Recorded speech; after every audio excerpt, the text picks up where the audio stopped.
Welcome here to B-Rogue Bill. You can't help but smile. It has been a long time coming, boys. Oh, I miss this car so much. What's going on, guys? This is going to be our Strat update. And we know it's been taking a minute. We wanted to get through the car. We wanted to get the motor out. We wanted to know what was going on before we delivered any type of like false information to you guys. We tried giving you guys a little bit of like clues and like information here and there in like our Instagram posts and in the comments and all that stuff, but we wanted to actually get to the root of the problem so that it wasn't just like wrong information that just existed. So this is Charlie. He built all our motors here. He's also the shop manager. He's awesome. So we basically got the motor apart. We essentially found what the issue is. We don't know if the oil pump broke first or if the rocker broke first. That's kind of, I mean, it's just kind of a thing that's just like kind of up in the air, you know. We weren't inside of the motor when it happened, so it's kind of just what it is. But what we do know, if we... Well, let's clarify really quick that the motor has not blown up. Oh yeah. There's no blown motor in this scenario. There never was. Yeah, no. It's definitely not blown up. It's just some parts failure. Yeah, literally part failed. This is a rocker. It's not supposed to be in two pieces. And before I lose it, these are, yeah, that's what it's supposed to look like. And there's bearings in here. So for all the real car guys out there, they're just gonna be like, this is just such a goofy little update. But for all the guys that don't know and that, you know, really want this information, this happened on the dyno. And then under idle time. Yeah, so it wasn't even making a pull. Yeah, it was literally idling and braking in. Yep, and just warming up. So there's these are all you found, huh? Yep. So there's 6 of these, and underneath here there's, what do we think, like there's probably at least 20 of these things. It's probably around that. Yeah, of these little guys.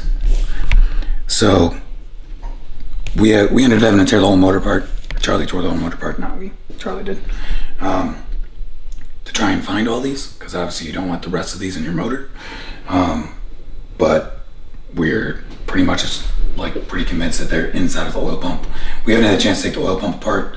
It's probably useless at this point because it's locked up. Like, it doesn't spin at all. It doesn't do anything.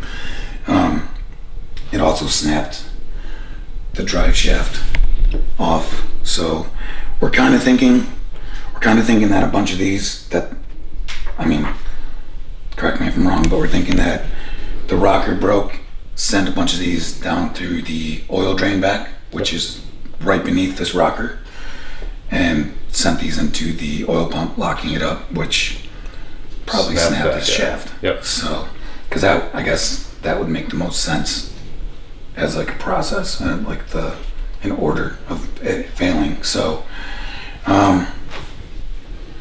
yeah, Charlie checked the cams this morning. Cams, like, we were a little worried that a cam might have maybe bent from the rocker braking, but they seem good. So, or they are good. So,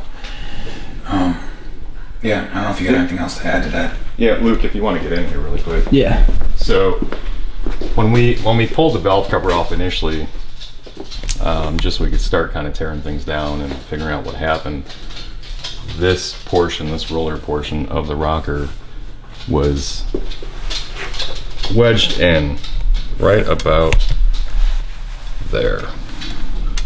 And you can see the witness mark right here if you come around this side. See a little half moon witness mark right there? Mm-hmm. So that guy was wedged right into there. So fortunately, it looks as though everything missed the actual lobe of the cam. We've got a little bit of marring on the edge. That's not really a big deal. I think we can get that ground out. But there's no damage to the actual lobe portion, which is good.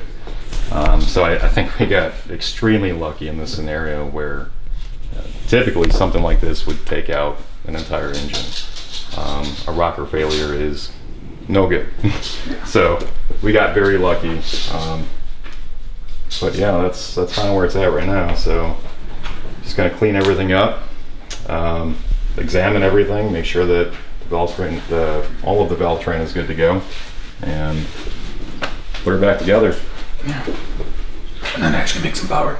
Hopefully no more OEM original parts fail. So, since that's pretty much been like the rinse and repeat cycle with this car at this point, is every time we get it together and get it to get to this tuning point where we start tuning it, we learn the next, essentially the next part that just kind of gives up. So, I mean, the car's got some age on it. It's got some time. It's got some, you know, it's been put through its paces quite a bit. So we're doing our best with it.